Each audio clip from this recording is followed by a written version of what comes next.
The word compassion is used in the Bible 41 times.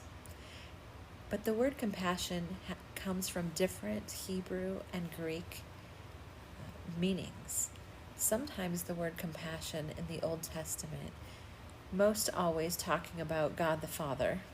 In fact, the only time the word compassion is used in the Old Testament where it's not talking about God is when it was talking about Pharaoh's daughter seeing Moses, baby Moses, in the Nile River in the basket, and she had compassion on him. The other times it's used in the Hebrew word in the Old Testament, it means pity, mercy. Sometimes the compassion a mother would have for a fondling child.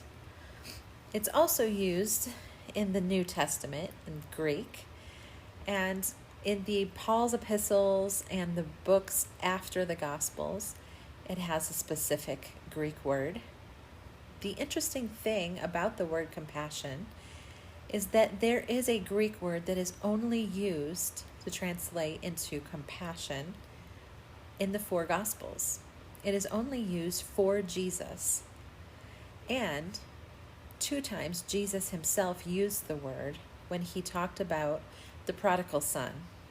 His father had compassion on him, and when he talked about the Good Samaritan. Other than that, you will only find this word being talked about concerning Jesus himself. And what's interesting about the word compassion in Greek that is used for Jesus is that it is a stronger word. It is a moving of the emotion on the inside. It literally translates to the word spleen or intestine. What it means is the emotions were moved.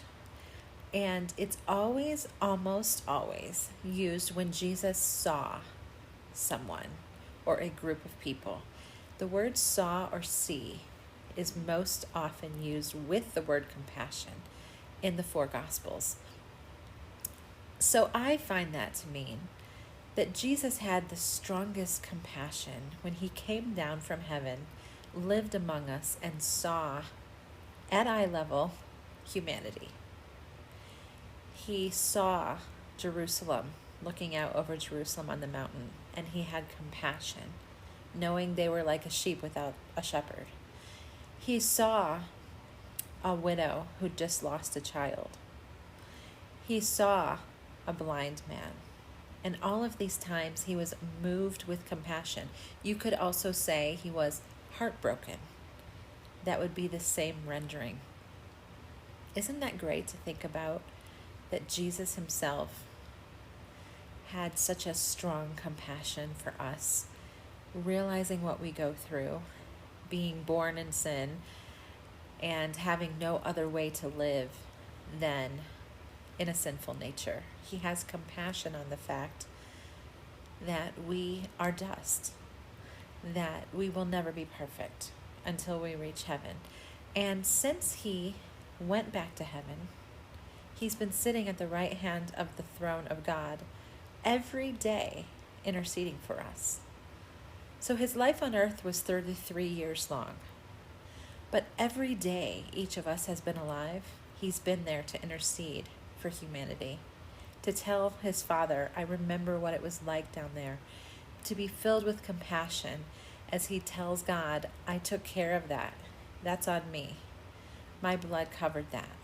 I just want to give you that encouraging and comforting thought today that you are loved by Jesus. I am loved by Jesus with a heart that's moved when he sees us, that is filled with compassion, and that is talking to his Father on our behalf even today. It doesn't get any better than that. This week, let's go out and about and have the compassion that Jesus had. Let's look at people, really look at them in our lives, and let's let it move us to pray for them, to do for them, to live for them, to serve them. Walk in love, loving God through loving others. Have a great week, friends.